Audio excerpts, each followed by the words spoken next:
Hoje eu quero falar com você sobre uma espiritualidade para a pandemia.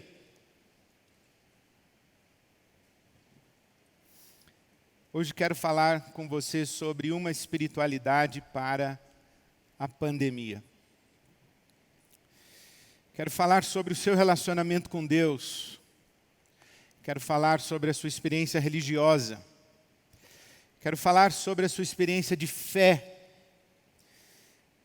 Quero falar sobre sua espiritualidade. Quero falar sobre espiritualidade porque tudo na nossa vida se sustenta nesse solo da nossa relação com Deus, da nossa fé, da nossa espiritualidade.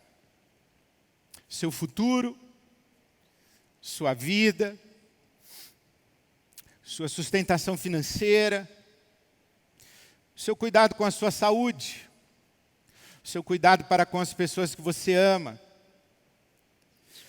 a sua atividade profissional, sua vida em família, as suas relações amorosas, seus romances, sua relação com seus filhos, a sua relação com os seus pais, a sua rede de amizades, seu corpo, seus prazeres, seus sonhos, suas esperanças, suas culpas, as suas frustrações, os seus medos, as suas ansiedades. Tudo isso se sustenta na sua relação com Deus.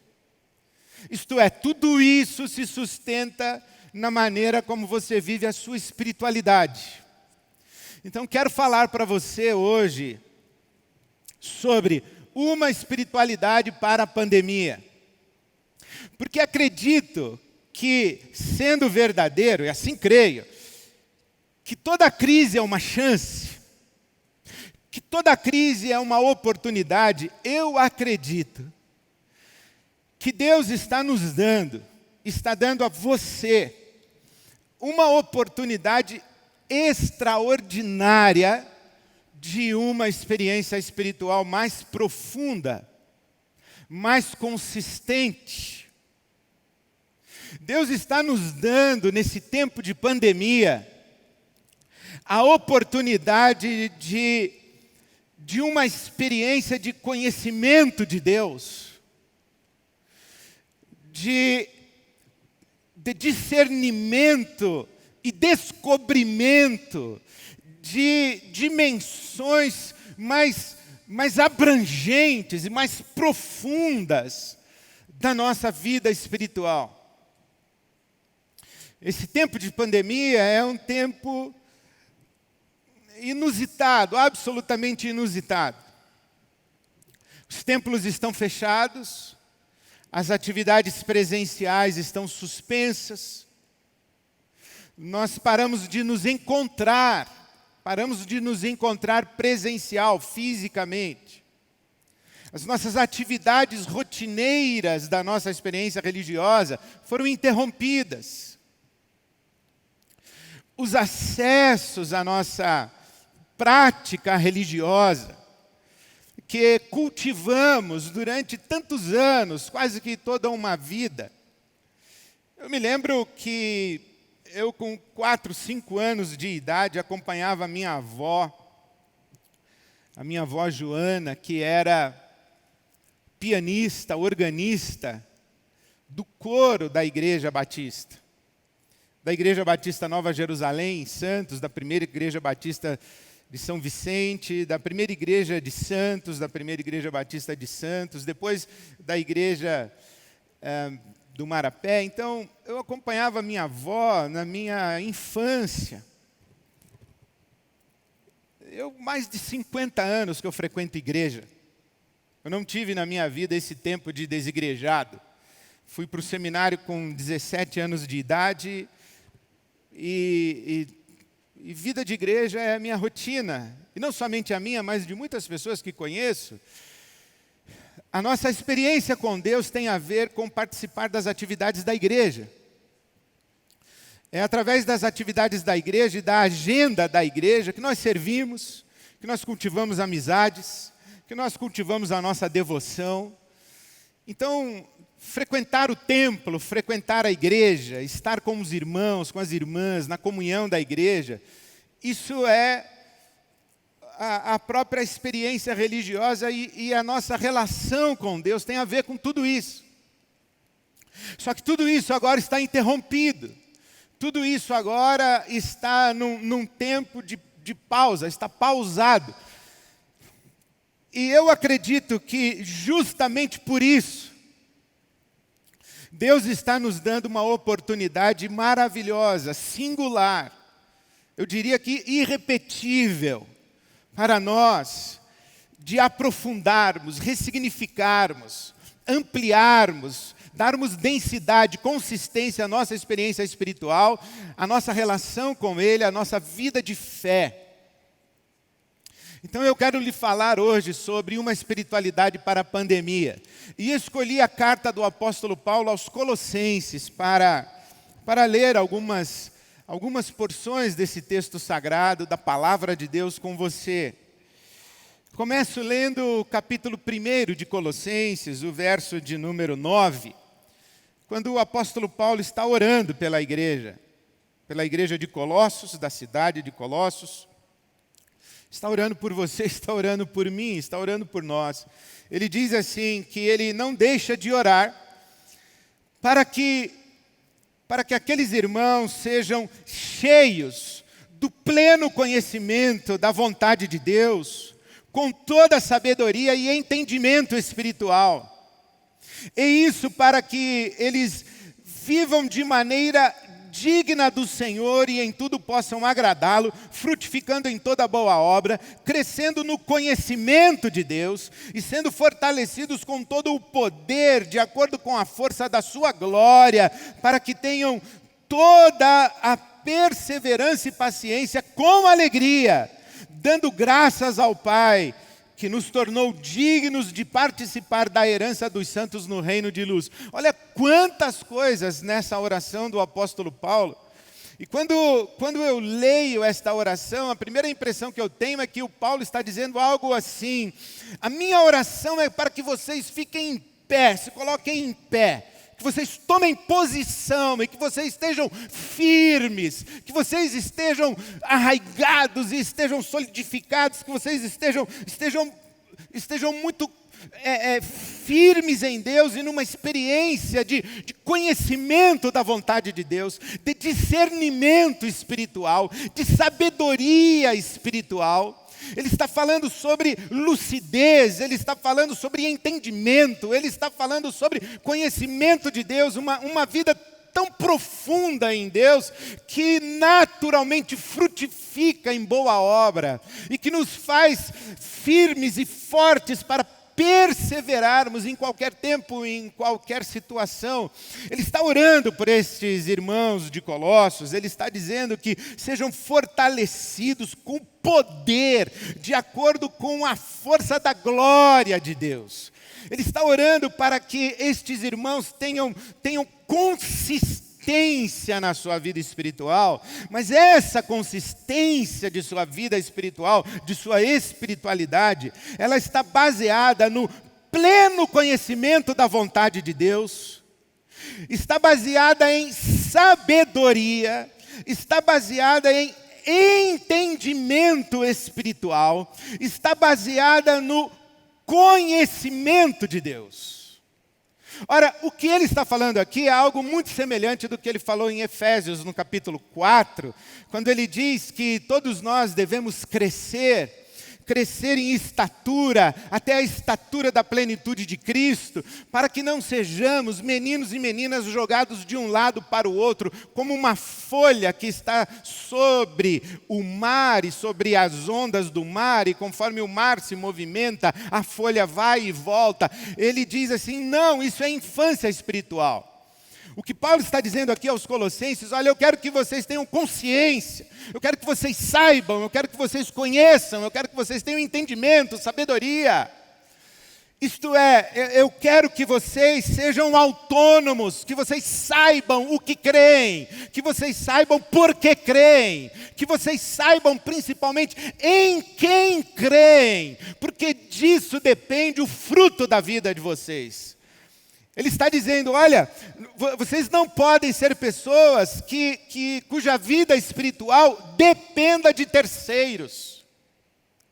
Vocês não podem ser pessoas que são carregadas no colo por outras consciências. Não, você tem que ter a sua consciência firme em Deus, é isso que ele está orando.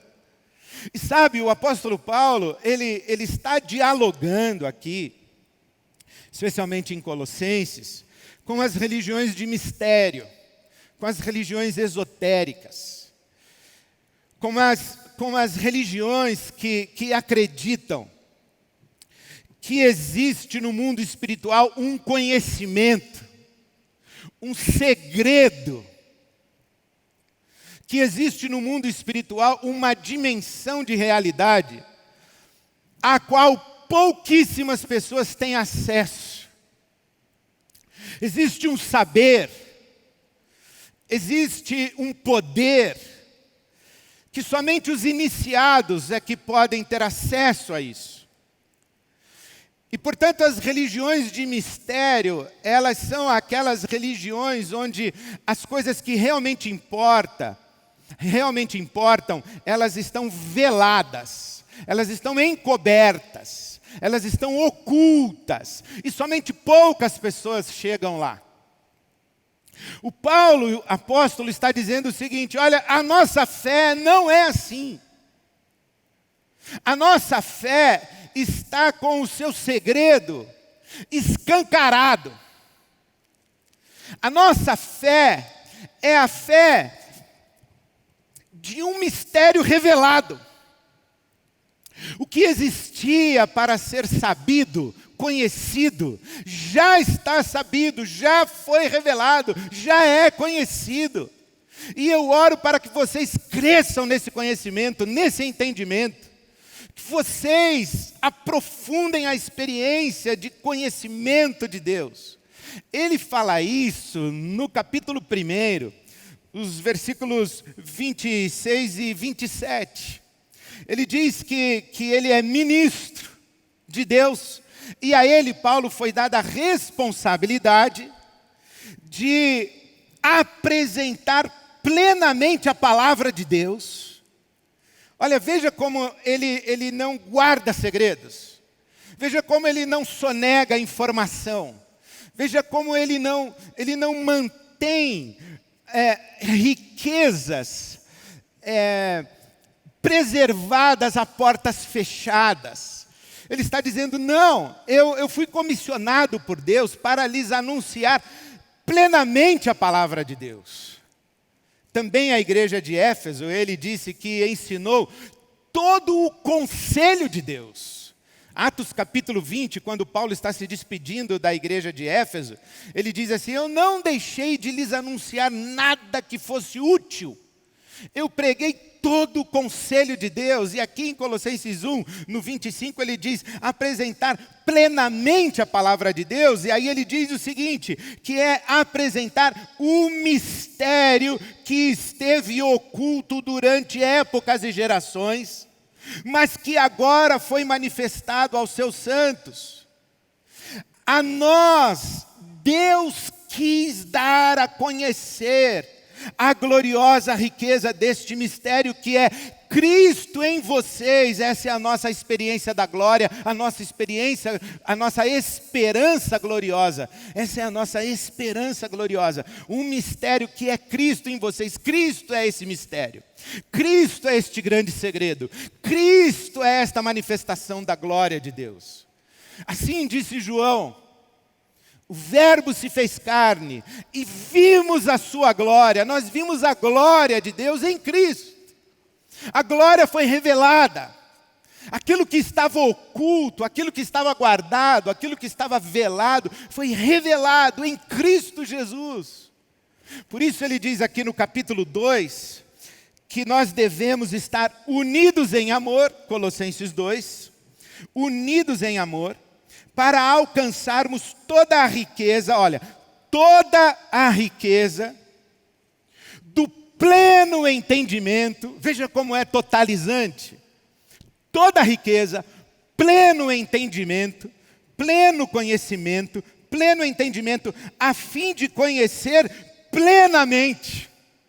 Toda a riqueza, pleno entendimento, conhecer plenamente, olha, é totalizante. Não tem nada oculto, nada escondido. Não existe nada que não tenhamos, a que não tenhamos acesso. Deus já nos revelou tudo. E nos revelou onde? Nos revelou em quem? E nos revelou como? Em Cristo Jesus. É isso que ele diz aqui. O mistério que esteve oculto agora está revelado, é Cristo.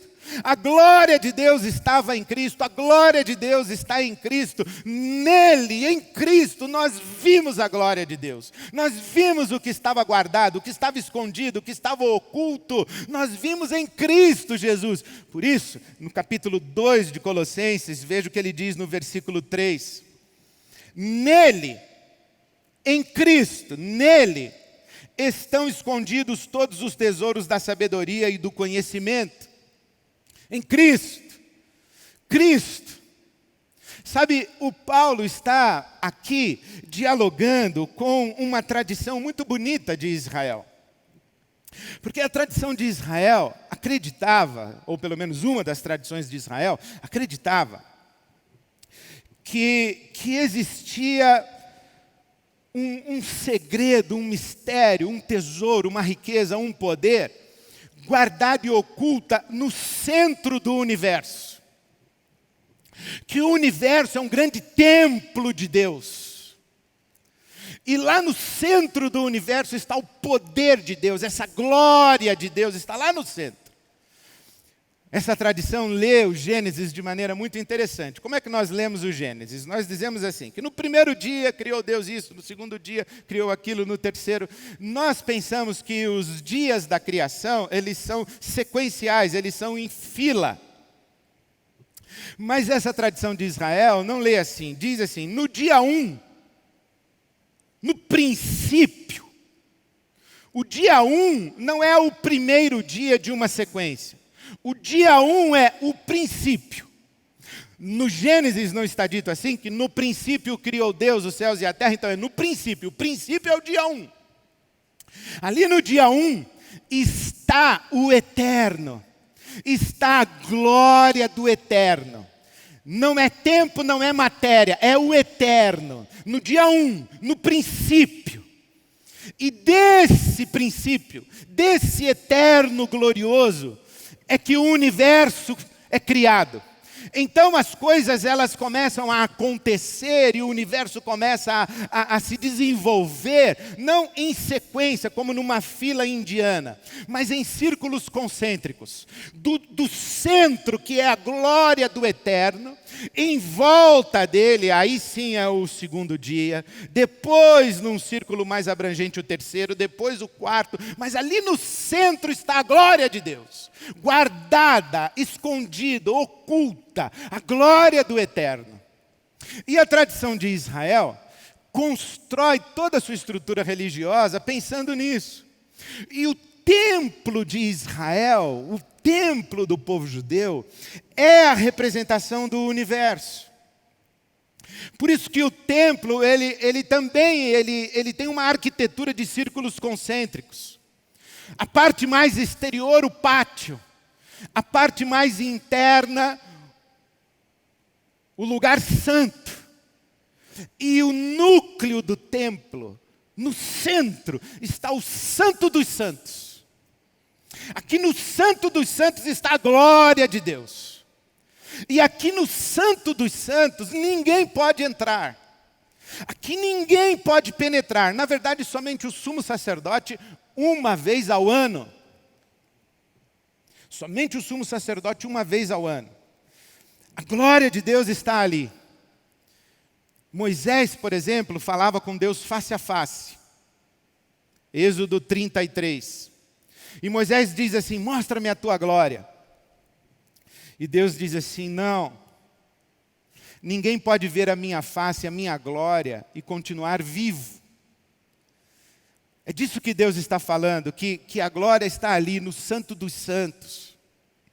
Essa experiência de Isaías, quando ele está no templo, a glória de Deus enche o templo. Provavelmente Isaías é um sacerdote, é um sumo sacerdote que está no Santo dos Santos. E ele tem a experiência da glória de Deus. Os intérpretes rabínicos dizem que Isaías viu Jesus. E ele, quando vê Jesus, diz: ai de mim, vou morrer, eu vou perecer. Por quê? Porque ele sabe que ninguém pode ver a glória de Deus e continuar vivo. É a mesma experiência que Pedro, quando está no seu barco e tem a pesca maravilhosa. O Pedro, quando se depara com Jesus, ele tem um vislumbre de Jesus, e ele fica tão encantado, alumbrado, que ele cai ao chão dizendo: aparta-te de mim, eu sou pecador, afasta-te de mim. Essa experiência da glória que está guardada ali no Santo dos Santos, no núcleo da criação, no mais profundo da criação. E aí então vem o apóstolo Paulo e diz assim: a glória foi revelada. Cristo é a glória revelada. Nós vimos a sua glória. João, o apóstolo, vai usar a mesma terminologia do Gênesis. O Gênesis não começa no princípio, ali no dia 1, da unidade, onde tudo está em Deus. No dia 1, no princípio. Aí vem João. No princípio era o Verbo. O Verbo era Deus. O Verbo estava com Deus. Todas as coisas foram feitas por Ele, e sem Ele nada do que foi feito se fez. Depois João escreve lá na sua carta, dizendo o que era no princípio. Esse que era no princípio, nós vimos. Os nossos olhos viram, as nossas mãos apalparam. E João diz: esse Jesus, o Verbo que era no princípio, se fez carne, habitou entre nós e vimos a sua glória. É Jesus. É isso que Paulo está dizendo. Olha, quando Jesus está entre nós, a glória de Deus está. E que coisa maravilhosa diz a carta aos Hebreus. O autor da carta aos Hebreus diz uma coisa maravilhosa. Ele diz o seguinte: que nós podemos entrar com ousada confiança. Onde podemos entrar? No Santo dos Santos. No Santo dos Santos. Porque Jesus rasgou o véu.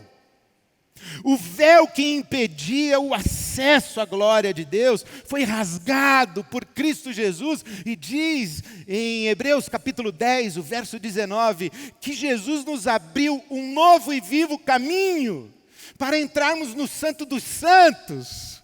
Então esse segredo oculto no centro do universo, que dá sustentação a todo o universo, a toda a vida, esse templo de Deus que é a sua criação, onde Deus habita, essa glória foi revelada em Jesus.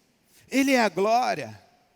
Agora que você ouviu tudo isso, preste atenção nas palavras do apóstolo Paulo em Colossenses capítulo 1. Olha o que ele diz a partir do versículo 15. Colossenses 1,15. Quando olhamos para Jesus, quando contemplamos Jesus, Ele é a imagem do Deus invisível, o primogênito de toda a criação, pois nele foram criadas todas as coisas, nos céus, na terra, as visíveis e as invisíveis, sejam tronos ou soberanias, poderes ou autoridades. Todas as coisas foram criadas por ele e para ele.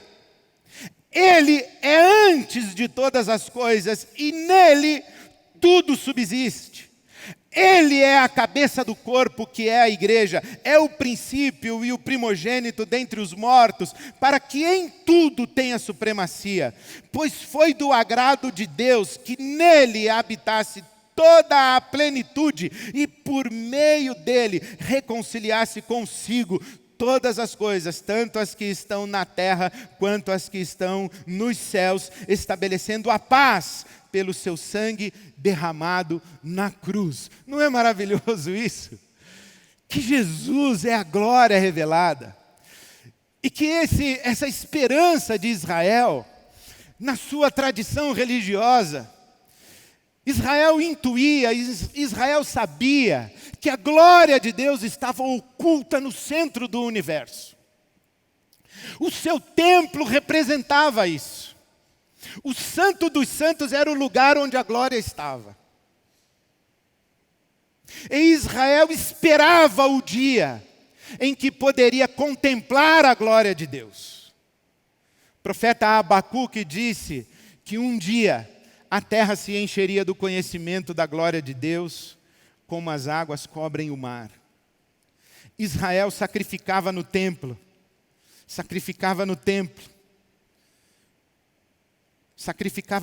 esperando o dia em que poderia ter acesso à glória de Deus. Poderia ter acesso à glória de Deus sem morrer. Poderia ter uma experiência da glória de Deus sem sucumbir, sem ser queimado pela santidade de Deus. Israel esperava isso, mas sabia que não podia ter o acesso, não podia ter contato com a glória de Deus. Aí vem o apóstolo Paulo, vem toda a sabedoria da Bíblia Sagrada para dizer que Jesus, pela sua morte na cruz e pelo derramar do seu sangue, rasgou o véu e nos deu acesso à glória de Deus. E que Cristo é a glória revelada. E não somente isso, o Paulo diz em Colossenses 1:27 que o mistério é Cristo, a glória revelada, mas esse Cristo está onde? Em nós. Cristo em nós. A glória veio morar em nós. A nossa experiência de Cristo, Cristo vivendo em nós. Por isso que Paulo escreve aos Gálatas no capítulo 2, versículo 20, estou crucificado com Cristo e vivo não mais eu, mas Cristo vive em mim. Cristo em mim, nós estamos em Cristo, Cristo está em nós, isso é um mistério. Aí você diz assim, bom, de onde você quer chegar? Na espiritualidade para a pandemia. Cheguei. Quais as implicações disso? O apóstolo Paulo mesmo responde, na verdade ele que chegou. Capítulo 2, versículo 4. Portanto eu lhes digo isso, para que ninguém os engane com argumentos que só parecem convincentes, porque embora esteja fisicamente longe de vocês, em espírito estou presente e me alegro de ver como estão vivendo em ordem e como está firme a fé que vocês têm em Cristo. Ele está dizendo, olha, vocês têm um mistério que é Cristo, vocês têm acesso a Cristo, é em Cristo que estão todos os tesouros da sabedoria, do conhecimento, e eu oro para que vocês conheçam plenamente, tenham pleno conhecimento, pleno entendimento, saibam completamente a vontade de Deus, que vocês tenham contato de primeira mão com Cristo, com a glória de Deus em Cristo. Portanto, não permita que ninguém engane vocês com um discurso intelectualoide, com filosofias, com religiões de mistérios. Não permita que ninguém coloque vocês do lado de fora, de uma porta, de uma sala onde somente pessoas iniciadas e privilegiadas podem entrar. Não deixem que isso aconteça. Não permitam-se manipular por pessoas que acreditam que detêm o monopólio e a prerrogativa de falar em nome de Deus, como se vocês não pudessem falar em nome de Deus. Não permitam-se manipular por pessoas que querem encabrestar as suas consciências e manipulá-los, como se somente elas pudessem falar com Deus e vocês não pudessem, porque vocês têm livre acesso ao Santo dos Santos em Cristo Jesus. Capítulo 2 de Colossenses, versículo 8. Tenham cuidado para que ninguém os escravize. Tenham cuidado para que ninguém os escravize. Venha na corrente da oração, venha no templo, venha para o jejum, venha para a minha cobertura espiritual. Ao inferno com esse discurso, nós temos Cristo, nós estamos livres. Nós não dependemos da estrutura da religião para a nossa vida com Deus. Nós temos Cristo Jesus. Não permitam que ninguém os escravize a filosofias vãs e enganosas que se fundamentam nas tradições humanas e nos princípios elementares deste mundo e não em Cristo. Capítulo 2. Irmãos, como o Evangelho é maravilhoso. Como Jesus Cristo é maravilhoso. Não permitam que ninguém os escravize. Por quê? Porque nós conhecemos a verdade nos libertou. Nos libertou do império das trevas, nos libertou do poder do pecado, nos libertou da nossa culpa, nos libertou da escravidão da morte, nos libertou das tiranias daqueles que querem controlar as nossas consciências. Na minha juventude eu cantei muitas vezes: é tempo de romper a vil escravidão que em vós exercem homens ou ideias. É tempo de dizer que só Deus pode ser o único Senhor da humanidade. A verdade vos libertará, sereis em Cristo verdadeiramente livres. Esse é o nosso Evangelho. Cristo nos libertou. Então o apóstolo Paulo vem no capítulo 2, e no versículo 16 de Colossenses 2, ele diz: portanto, não permitam que ninguém os julgue pelo que vocês comem ou bebem, ou com relação a alguma festividade religiosa, ou a celebração das luas novas ou dos dias de sábado. Estas coisas são sombras do que haveria de vir. A realidade, porém, encontra-se em Cristo. Festa, rito, tradição, tudo isso, disse o apóstolo Paulo, sombra do que haveria de vir. Templo, representação, liturgia sacrificial, tudo isso apontava para o que haveria de vir, Cristo. E ele diz, então, não se deixem escravizar. Colossenses 2, versículo 20. Já que vocês morreram com Cristo para os princípios elementares deste mundo, por que, como se ainda pertencessem a Ele, vocês se submetem a regras? Não manuseie, não prove, não toque. Todas essas coisas estão destinadas a perecer pelo uso, pois se baseiam em mandamentos e ensinamentos humanos. Essas regras têm de fato a aparência de sabedoria, com sua pretensa religiosidade, falsa humildade e severidade com o corpo, mas não tem valor algum para refrear os impulsos da carne. Cristo. Ora, sabe o que eu vejo o apóstolo Paulo falando de uma espiritualidade para a pandemia? Na verdade é o Evangelho. E como é que se caracteriza essa espiritualidade? Primeiro, ela é não religiosa. O que eu quero dizer com isso? Ela não está submetida a ritos, a tradições, a dogmas, a estrutura hierárquica religiosa. Ela não está mais acontecendo dentro do templo. Ela não acontece mais dentro do templo com levitas, sacerdotes, sacrifícios, cultos, ofertas, altares, espaços sagrados, lugares sagrados, dias sagrados, pessoas sagradas. Acabou tudo isso, explodiu. Quando Cristo rasgou o véu e a glória vazou do Santo dos Santos e encheu a terra, agora nós não vivemos uma espiritualidade dentro dos contornos da religião, nós vivemos uma espiritualidade na vida. É viver para Deus, é viver com Deus, é viver em Deus. Não é prática de atividade religiosa, é vida em Deus. Por isso que o apóstolo Paulo diz assim: eu rogo a vocês que vocês ofereçam os corpos de vocês, ou a vida de vocês, como sacrifício santo, agradável, vivo para Deus, porque esse é o culto racional. Aí o pessoal pega Romanos 12, 2, o culto racional, Romanos 12, 1 e 2, o culto racional, e diz assim, é o culto inteligente, não tem nada a ver com racionalidade da mente, com essa visão ocidental. O racional é autêntico, legítimo, verdadeiro. Esse é o culto autêntico, legítimo, verdadeiro. A vida. Por isso que o apóstolo Paulo diz aqui no capítulo 3 de Colossenses, lembra? Nós estamos lendo Colossenses 3. Ele diz assim, olha, versículo 15, 3,15.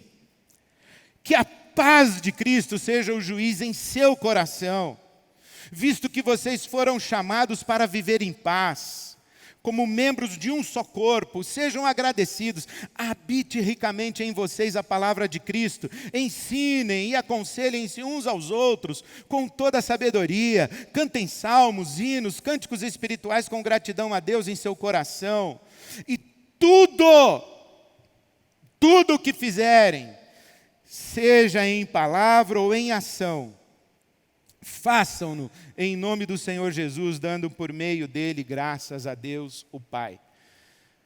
Olha que lindo isso, aconselhem-se, animem-se, instruam-se, uns aos outros.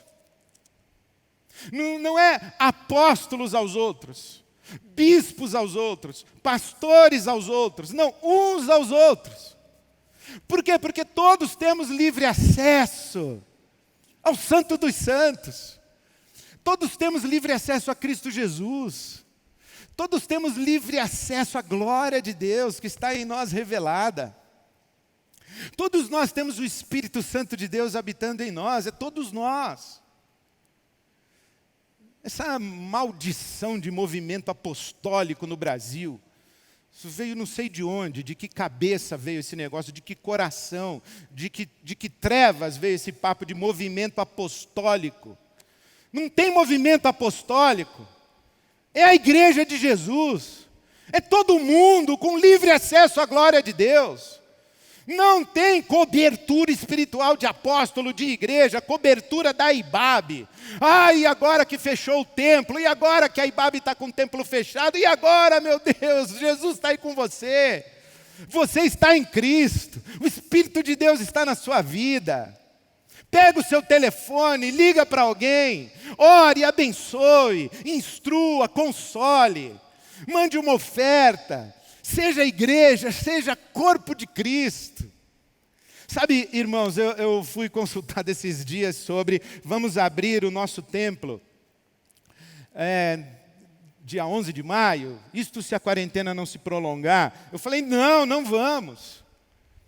Não vamos. Templos fechados.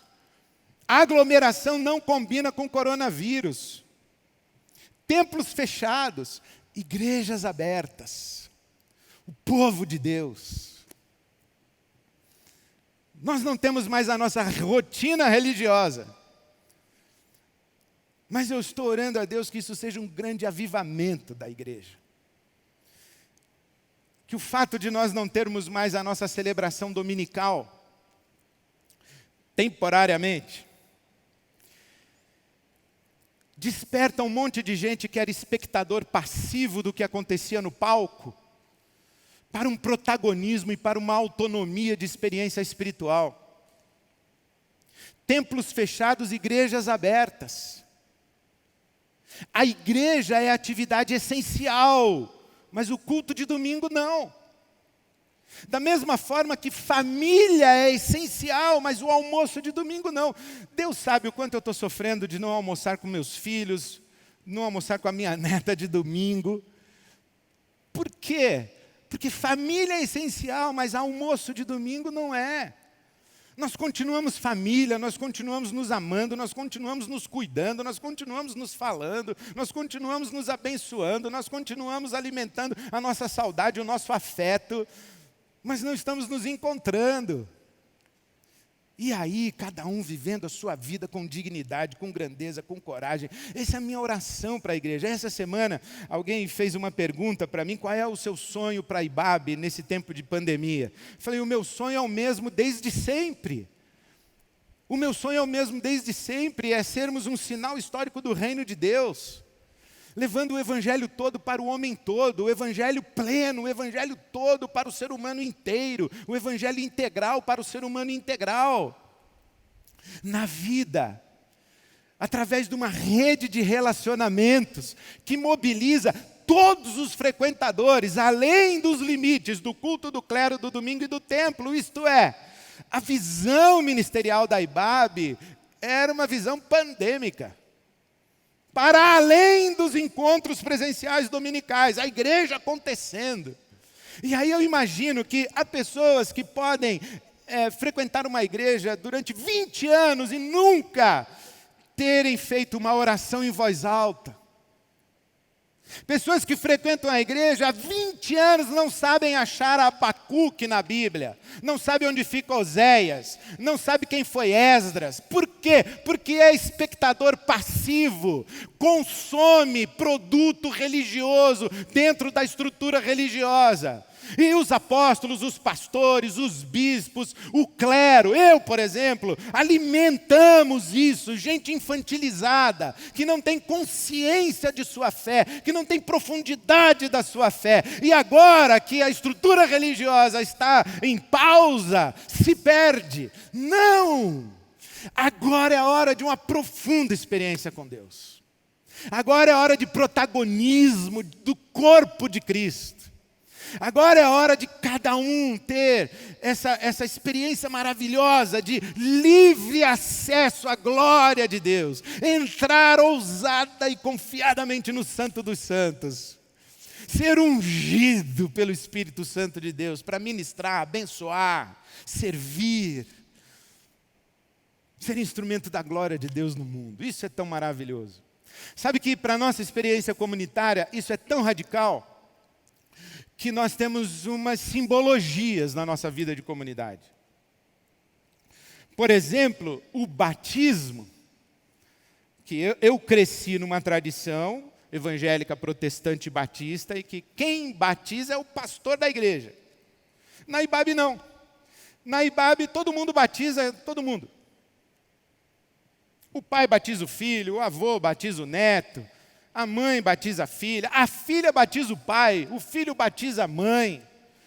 Aquele amigo que fez o discipulado batiza o seu discípulo. Por quê? Porque nós não compreendemos o evangelho com estrutura religiosa, com hierarquia religiosa, com ritualismo. Tal. Não. É o protagonismo de todo mundo. No batismo acontece isso. Agora, essa semana nós vamos radicalizar numa segunda experiência.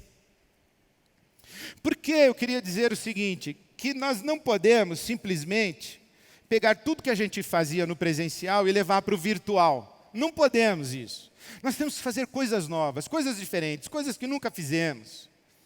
Nós temos que atualizar o presencial numa outra dimensão, numa outra categoria. Então, nós vamos fazer isso essa semana. Hoje é primeiro domingo do mês, deveria ser ceia. Você deveria estar estranhando aí. Ué, cadê a mesa? Onde está o pão? Onde está o cálice? Onde está o vinho? Não vai ter ceia? Não, não vai. Não vai ter aqui. Não vai ter aqui com o pastor Ed Renekiewicz. Não vai ter na celebração virtual da IBAB. Mas vai ter ceia em memória de Jesus. Onde vai ter? Aí, na sua casa. Quem vai oficiar? Você. Quem vai celebrar? Você. Quem vai orar? Você. Quem vai explicar o significado da ceia? Você. Como você vai fazer isso? Você vai escolher uma refeição da sua semana. Pode ser hoje, pode ser amanhã, segunda-feira, pode ser quarta-feira, pode ser qualquer dia, pode ser no almoço, pode ser no jantar.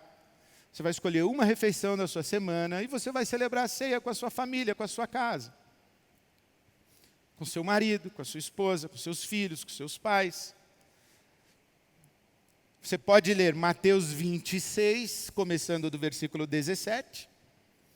Você pode ler 1 aos Coríntios 11, começando do versículo 17, e você vai ler, você vai explicar, vocês vão conversar sobre o corpo de Cristo, o sangue de Cristo, vocês vão separar pão, vinho, e vão celebrar a ceia em família. Sem pastor, sem apóstolo, sem templo, sem clero, sem domingo, sem culto. Aí, na sua casa. Por quê? Porque você tem livre acesso ao Santo dos Santos. Porque você está em Cristo e Cristo está em você. Você não precisa da estrutura religiosa para viver a sua experiência de Deus. E isso vai ressignificar completamente a nossa estrutura de comunidade. Nós vamos nos encontrar, nós vamos nos mobilizar, mas para servir o mundo, para fazer com que a glória transborde de nós, porque nós somos comunidade. Por enquanto o templo está fechado, não sei quanto tempo mais o templo estará fechado. Mas eu tenho essa fé e essa confiança, que a IBAB está mais viva do que nunca. Que o corpo de Cristo, que a igreja está mais vivo, mais intenso do que nunca. Então, meu irmão, minha irmã, assuma o seu protagonismo da sua fé. Aprofunde a sua experiência com Deus. Agora é com você. Agora está na sua mão. Agora está no seu joelho, está na sua oração. Agora o evangelho está na sua boca. Agora a instrução para o seu filho está na sua casa, está na sua mesa, está na sua conversa. Agora a palavra de Deus está aí. Então vamos viver isso. Eu queria encorajar você a celebrar a ceia, você com a sua família. E faça isso, escolha uma refeição da semana. E eu queria fazer um pedido muito especial. Manda sua foto para nós. Manda sua foto ou para o WhatsApp da IBAB, ou para o Instagram da IBAB, oficial IBAB. Manda sua foto para nós. Vamos ver a igreja celebrando o corpo de Cristo partido por nós, o sangue de Cristo derramado por nós. A igreja celebrando no pão e no vinho, gratidão a esse novo, ou por esse novo e vivo caminho que Cristo abriu com a sua morte na cruz e com seu sangue derramado. Faça a sua ceia, celebre em nome de Jesus. Mande a sua foto para nós, para a gente ver o corpo de Cristo vivo, o corpo de Cristo diante do Cordeiro de Deus, glorificando a Deus no poder do Espírito. Deus abençoe você, abençoe sua casa, abençoe sua família. Deus abençoe a nossa IBAB, Deus abençoe a igreja de Jesus espalhada no mundo. Que a graça de nosso Senhor Jesus Cristo, o amor de Deus, o nosso Pai, a comunhão, a consolação, a companhia doce do Espírito Santo, seja com você, com todos nós, com toda a igreja espalhada pelo mundo. Amém, amém, amém. Eu deixo você com uma memória da nossa canção que suplica para o Espírito Santo soprar sobre nós. Estamos dispersos, não estamos reunidos presencialmente no nosso templo, no nosso auditório, mas nós somos uma comunidade, nós somos uma família. Então vamos orar juntos. Espírito Santo, sopra sobre nós, porque nós somos um nós. Amém.